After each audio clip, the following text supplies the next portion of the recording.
বাহরাইনে ক্ষেপণাস্ত্রের আঘাতে প্রাণ যায় বাংলাদেশি রেমিটেন্স যোদ্ধা এসএম তারেকের। মৃত্যুর 1 মাস পর শুক্রবার দেশে আসে তার নিথর দেহ।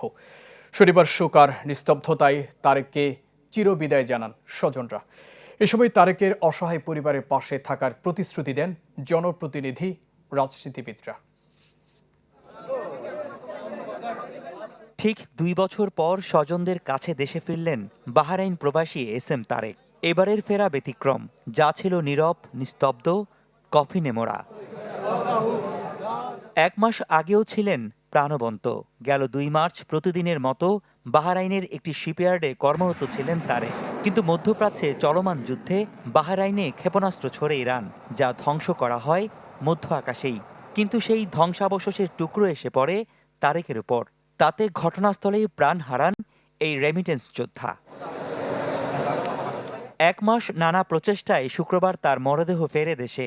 চট্টগ্রামের হালিশহরের বউবাজার ফজুমিয়া জামে মসজিদ ময়দানে শনিবার সকালে হয় তার নামাজে জানাজা।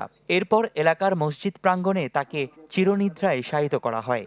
কারণ মৃত্যু তো আল্লাহর হাতে, মৃত্যু তো কারো হাতে না। এভাবে মারা যাবে এটা তো কেউ কল্পনা করে। কিন্তু মন খুবই খারাপ ছিল। আর ছেলে হিসেবে তাদেরকে কোনো তুলনা নেই। পারিবারিক অবস্থা স্বাভাবিকভাবে একটা ট্রমার মধ্যে দিয়ে আমরা যাচ্ছি। 1 মাস ধরেই লাশের জন্য অপেক্ষা করা, এটা তো বোঝাই যায় যে আমরা সবাই খুব একটা খারাপ সিচুয়েশনের মধ্যে ছিলাম।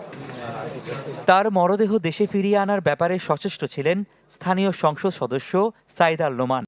জানাজায় অংশ নিয়ে শোকার্ত পরিবারের পাশে থাকার কথা জানান জামাতের নেতারাও।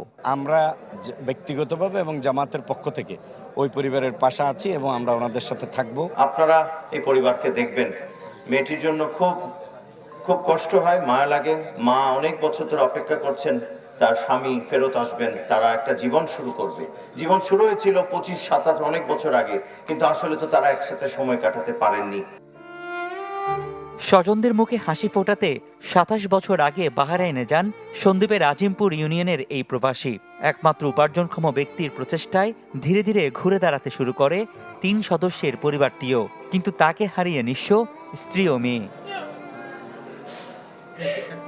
তার এমন কোনো ব্যালেন্স তার কোথাও কিছু নেই। তো সরকারের কাছে আমাদের একটা দাবি থাকবে যে এই পরিবারটা যেন একটু দেখে। তারেক সবশেষ দেশে ফেরেন 2024 সালের শুরুর দিকে। 2 মাস দেশে থেকে 2 এপ্রিলে যান বাহরাইনে।